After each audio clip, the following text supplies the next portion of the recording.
Kasalon. Oh my god.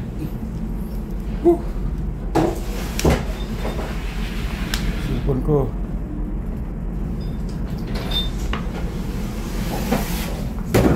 Uy.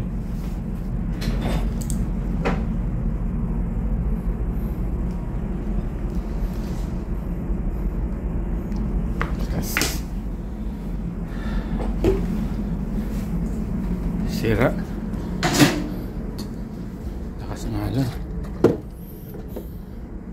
Dito kami ngayon sa Africa. Naabutan kami ng kanas-kanas. Oh yeah.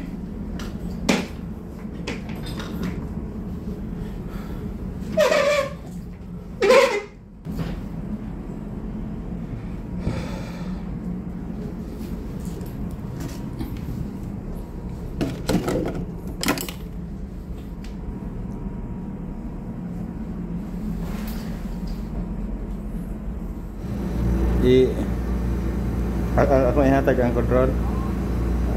Sige sir. Sige. Okay.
Alright, sa lakas ng alon, kaya napilitan kaming umalis. Drifting kami, hindi kami makadaong sa pantalan kasi lakas ng alon, lakas ng swell. Alright, hindi tayo makatulog na naman ito. So, kailangan pag nasa makina, talaga, pag maganda rin barko, titingin talaga sa mga parameters. Yes. So, kailangan mo talagang tingnan yan lahat. Sige sir, i-testing sir, slow din up. Sige sir. Okay.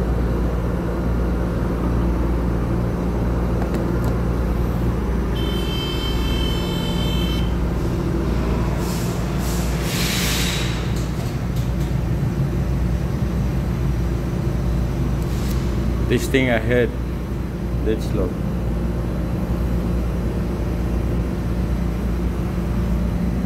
You will come ahead.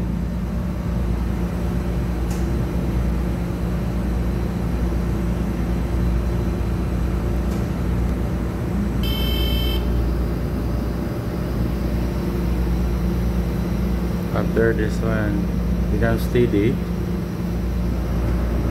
so we're going to dead slow astern. We will come astern. RPM.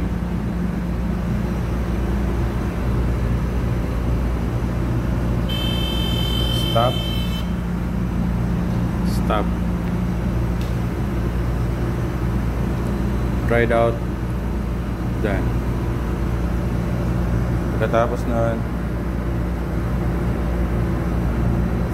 base lang na sila hanggang half. tatakbo na kami for drifting. Beta Mil, ayos talaga.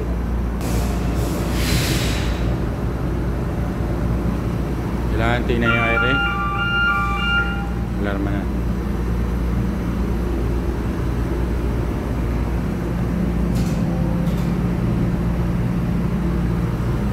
Kailangan air natin laging puno yan, lalo na pag may piloto, para iwas disgrasya tayo. So ito yung mga ano sa makina binabantayan, lahat yan, dami. So kung gusto nyo maging marine engineer, hindi lang isa yung gusto nyo alamin, lahat yan kailangan alam nyo yan. Meron pa doon mga pumps, yun yung generator. Titingnan nyo kung ano yung mga bomba, mga pumps na umaandar. Yung 440 kailangan walang alarma. Yung 100 lahat babantayan mo, pati yung load ng generator. Kailangan naka-standby yung isa, either kung papalya man yung isa, kusang aandar to yung number 3 generator, kasi ang umaandar ngayon is 1 and 2, nakaparallel yan. So lahat ng switch dyan kailangan alam mo, tingnan mo kung may nagtitrip. Tsaka ito yung job order ni Segundo, dami, mga maliliit lang naman yan. Preparation for PC. Alright, ano idol? So kailangan tingnan yung jacket lagi. Laging titingnan to, kailangan hindi tataas siya sa 90 kasi mag-alarma, mag-slow down yung makina. Tsaka ito yung bago nating lubricator, hindi na siya Alpha, SG na siya, SG Lobtronic 2.0. Yan yung Han Jensen lubricator, SIP.